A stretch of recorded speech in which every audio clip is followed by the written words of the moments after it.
persilahkan kepada Capres nomor 2 Pak Prabowo untuk bertanya kepada Capres nomor 1 Bapak Anies Baswedan. Waktunya 1 menit Pak Prabowo, kami persilahkan. Saya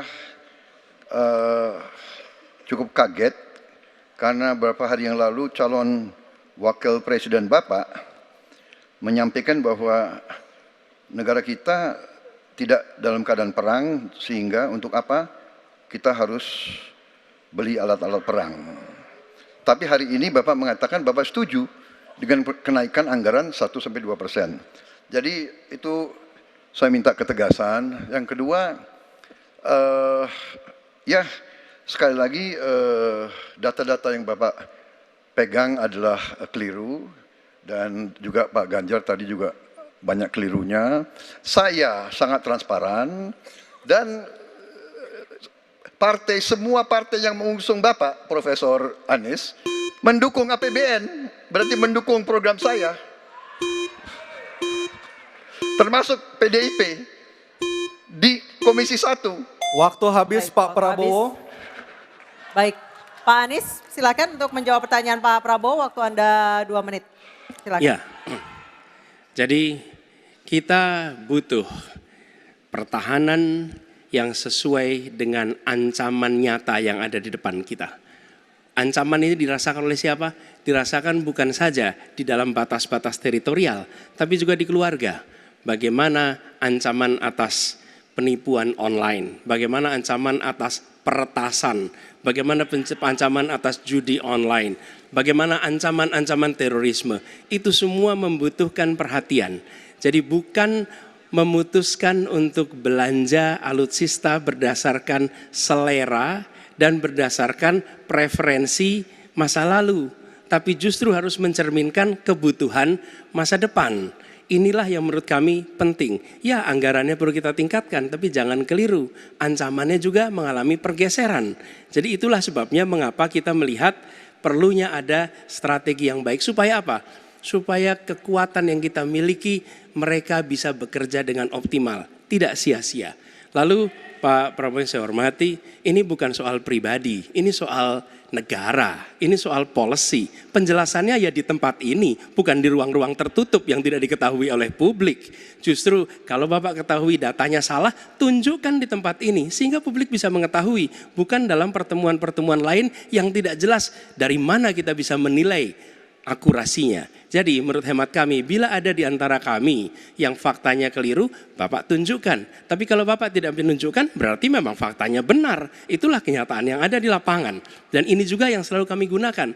Kami gunakan fakta-fakta itu. Itulah sebabnya, Pak, kami melihat penting sekali untuk kita tenang, dingin, jangan emosional dalam menghadapi persoalan-persoalan kenegaraan, dalam menghadapi persoalan-persoalan pertahanan. Demikian jawaban kami. Terima kasih. Baik, terima kasih Pak Anies. Oke, tenang dulu. Tenang dulu. Mohon tenang Bapak dan Ibu, mohon tenang supaya kita bisa mendapatkan intisari dari jawaban maupun pertanyaan dari ketiga capres kita ini. Dan kami persilakan Pak Prabowo untuk menanggapi Pak Anies dalam waktu 1 menit Pak. Kami persilakan Pak Prabowo. Pak Anies.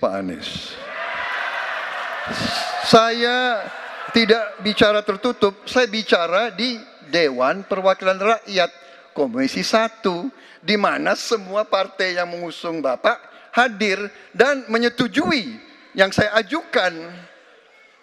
Jadi dan juga sekarang waktunya nggak ada, jadi saya mengundang kita bicara terbuka.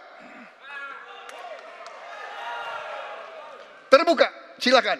Tapi saya ingatkan, Bapak cinta atau tidak dengan negara ini? Masa kita mau buka semua kekurangan kita, semua masalah kita buka di depan umum? Apakah itu pantas?